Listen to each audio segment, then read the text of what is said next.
When I'm up through the night, I can't turn down the noise, tear all the worries out of my mind about who I'm supposed to be. I start to believe I can't get it right.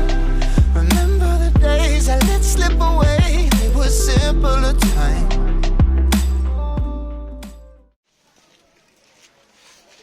कति 30 जाने हो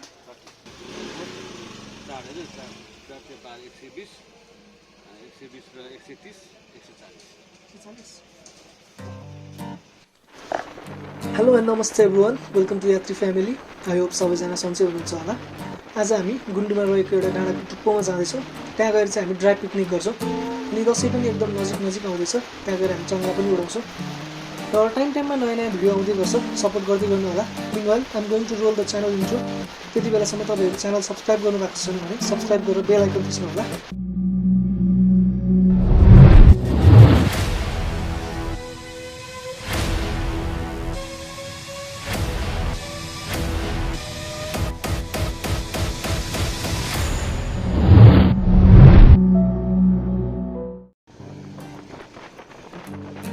आजको हाम्रो plan भनेको हामी डाँडाको टुप्पोमा गएर ड्राई पिकनिक गर्छौँ त्यो पनि अलिक ट्रेडिसनल पारामा खाना पकाउने जिम्मा चाहिँ नबिलले लिएको छ पकाएको खानेकुरा सबै उसले ल्याउँछ र बाँकी केही खाने सामानहरू चाहिँ हामीले पसलबाट किन्छौँ एकदम रमाइलो गर्नेवाला छौँ आज हामी सो लास्टसम्म हेर्नु होला दसैँ पनि एकदमै नजिकै रहेछ वेदर एकदमै क्लियर छ पहिलाको जस्तो रमाइलो त छैन आजकलको दसैँ झन् योपालि त्यो कोभिड-19ले ध्वस्तै पार्यो त्यो वाज अ टाइम जब हामी सबैजना खेतको फाँटमा बसेर चङ्गा उडाउँथ्यौँ सबजना भेला भएर लङ्गुर बुर्जा खेल्थ्यौँ दसैँ आउनु 2-3 महिना अगाडिदेखि नै आकाशमा रङ्गी चङ्गाहरू देखिन थाल्थ्यो चङ्गा चेर भएर आउँदा चाहिँ खेतको फाँट कुदेर चङ्गा लिन गइन्थ्यो अनि त्यो खेतको फाँटमा चङ्गा लिन जाँदा यस्तो गाली खान्थ्यो कि कुरै छोड हुन त बाहुन हो होइन तर नेवारी गाली सबै याद छ क्या त्यो खाँदा तर आजकल चाहिँ यो सबै साँच्चीकै वान्स अपन टाइम जस्तै भइसक्यो युथहरू धेरै जस्तो एब्रोड अनि त्यसपछि भएको भाइ बहिनीहरू सबै अनलाइन गेम्समा बिजी चङ्गा उडाएर को बस्ने होइन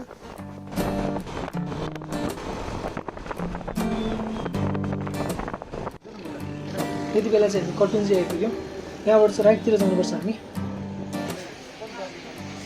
केटाहरू चाहिँ हल्का अर्ग्यानिक खाजा लाने हो भनेर चाहिँ टक्क किन्न लागिरहेछ यो हाम्रो क्यासियर चाहिँ उयो हाल यो ठिक लाग्यो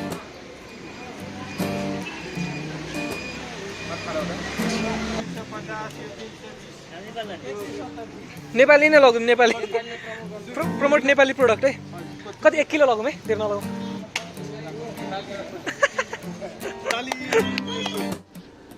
यहाँबाट चाहिँ सिधै जानुपर्छ ठ्याक्क पाइलट बाबुको अपोजिट डाँडा हो हामी पुग्नुपर्ने चाहिँ आधीसम्म चाहिँ बाटो राम्रो छ पिच छ तर एउटा पुल चाहिँ हामी अफरोड जानुपर्ने हुन्छ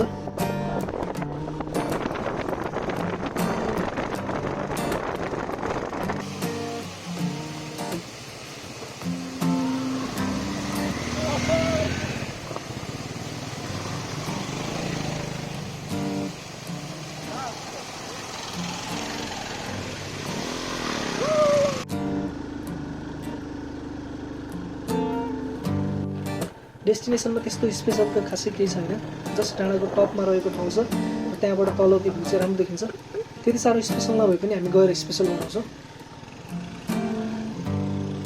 सो बाटो चाहिँ अलिकति सानो अनि अलिकति अफरोड पनि छ तर त्यस्तो गाह्रो पनि छैन यो ठाउँमा चाहिँ साइक्लिङ गर्न पनि रमाइलो हुन्छ 1-2वटा ठाउँमा अलिकति गाह्रो होला नत्र स्कुटी पनि मजाले नै आउँछ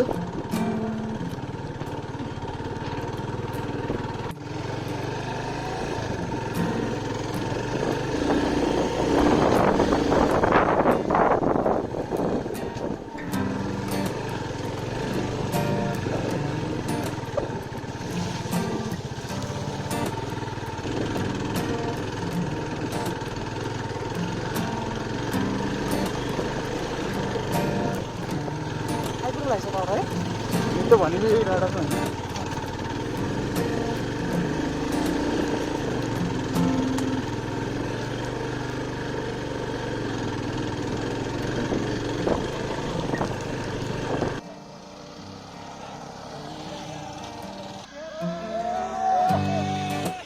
सो यति बेला चाहिँ हामी अलिकति हाइटमा आइसक्यौँ हैन म ठ्याक्कै यो लोकेसन देखाइदिन्छु यताबाट यो बाटो छ नि यो बाटो हुँदै चाहिँ रानीकोट पुग्छ हैन अनि ठ्याक्क यो हामी बसेको पारिपट्टि यो पाइलट बाबा हो। अनि त्यसपछि यो बाटो यतापट्टि चाहिँ त्यो गुन्डुको जू बनाउने ठाउँ छ नि, जुन हरियाली भएको गुन्डुवाला ठाउँ हो।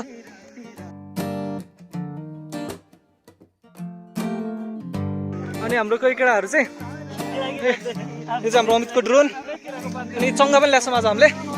यो केराको पात, यो केराको पात चाहिँ के गर्ने मैले पछि एकैचोटि भन्छु। यो केराको पात चाहिँ के गर्न ल्याएको मैले पछि भन्छु होइन।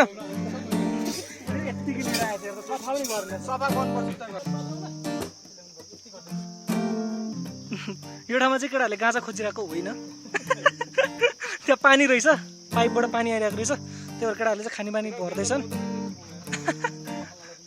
हात पखाल्न। अनि त्यसपछि प्लेटहरू पखाल्न केटाहरूले चाहिँ यहाँको पानी युज गर्दैछन्। अनि हामीले पानी एक बोतल एउटा चाहिँ बोतलमा लग्यौँ होइन, अर्को चाहिँ देखाइदियो त पहिले तिमीलाई चाहिँ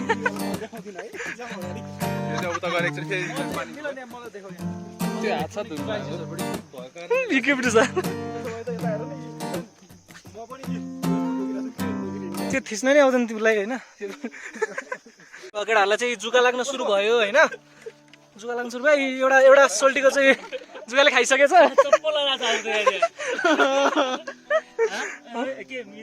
हजुर यो जुगाले खान्छ भनेर चप्पल लगाएर हो क्या। अमित पनि के छ भने चेक गरे छैन छैन।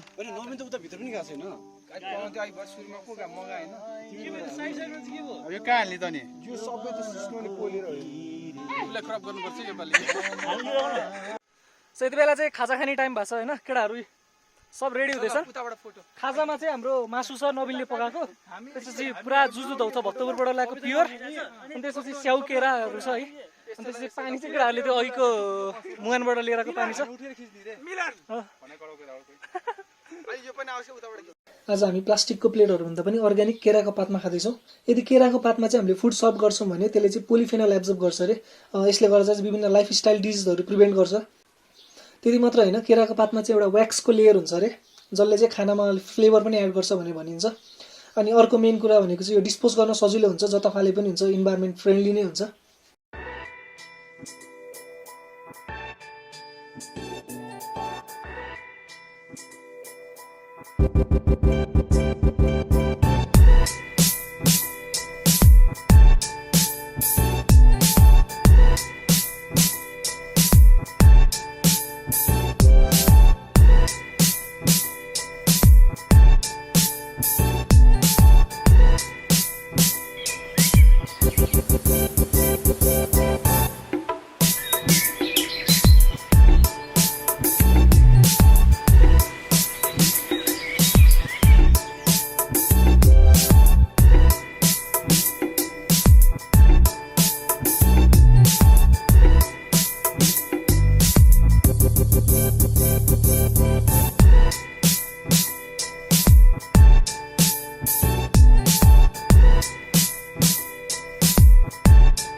मोटर कारमा तिमीलाई चढाउला सम्झना बिर्सना सलललल झन्झन बढ्यो तिर्सना सलललल आधा रातमा उठेको चुरो तानलाई यताउति खोजी हेरे सलाई बाललाई झ्यालबाट उफ्रिएर खुसी झरे है पल्लो यस्ता त छ गाएको नि भएन हो क्या भएन मिलेन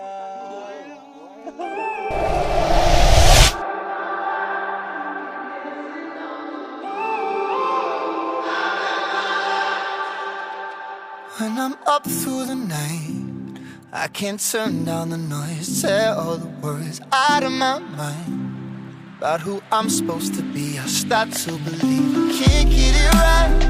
Remember the days I let slip away, they were simpler times. Mama told me before you leave, if there's only one thing you remember from me, child, when you're out on your own, a million miles from home, feeling the weight of the world on your shoulders. Child, don't forget who you are, don't lose your head or your heart. I'll bet my life on your stars, you'll be dancing, dancing on the moon. I'll bet my life you'll be dancing on the moon. I'll bet my life you'll be dancing on the moon. I'll bet my life you'll be dancing on the moon. र यो ठाउँबाट जाँदै के भन्न चाहन्छु भने आएर रमाइलो गरिसकेपछि आफूले गरेको फोहोर चाहिँ कसरी हुन्छ नजिकको डस्टबिनमा हुन्छ या कुनै व्यवस्थित ठाउँमा फाल्दिनु होला। हामीले पनि त्यही गर्न लाग्छौँ। हामीले चाहिँ आफूले गरेको फोहोरहरू चाहिँ प्लास्टिकमा प्याक गरेर चाहिँ सेफली डिस्पोज गर्दैछौँ। एकदमै रमाइलो गरियो, धेरै पछि केटाहरू भेट भएर यतिको रमाइलो भयो। अब चाहिँ हामी यहाँबाट जाँदैछौँ। यो डाँडाबाट चाहिँ चङ्गा उडेन, त्यही भएर जसरी भयो नि उडाउने भनेर केटाहरूले चाहिँ जिद्दी गरिरहेछन्। त्यही भएर हामी यहाँबाट अर्को डाँडातिर जाँदैछौँ चङ्गा उडाउनको लागि भनेर।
रमाइलो गर्दा गर्दै रात परिसक्यो। अब चाहिँ हामी घरतिर जाँदैछौँ। आई होप भिडियो इन्जोय गर्नुभयो होला। आगामी दिनहरूमा योभन्दा पनि दामी दामी भिडियो आउँछ, त्यसको लागि च्यानल सब्सक्राइब गरेर बेल आइकन प्रेस गरिदिनु होला। So see you in the next video, till then good bye. अब तो हर अपना बेगाना लगता है, दूल्हे का सेहरा सुहाना लगता है, दुल्हन का तो दिल दीवाना लगता है, दूल्हे का सेहरा सुहाना लगता है, दुल्हन का तो दिल दीवाना लगता है, लड़का लड़का से बदलते हैं रिश्ते, मरने कैसे बदलते हैं रिश्ते, लगता है, दूल्हे का सेहरा सुहाना लगता है, दुल्हन का तो दिल दीवाना लगता है, दूल्हे का सेहरा सुहाना लगता है, दुल्हन का तो दिल दीवाना लगता है, धड़कन धड़कन धड़कन। ये चांद सरोसन चेहरा, जुल्फों का रंग सुनहरा, ये झील से नीली आंखें, कोई राज है इनमें गहरा, तारीफ करूं क्या उसकी।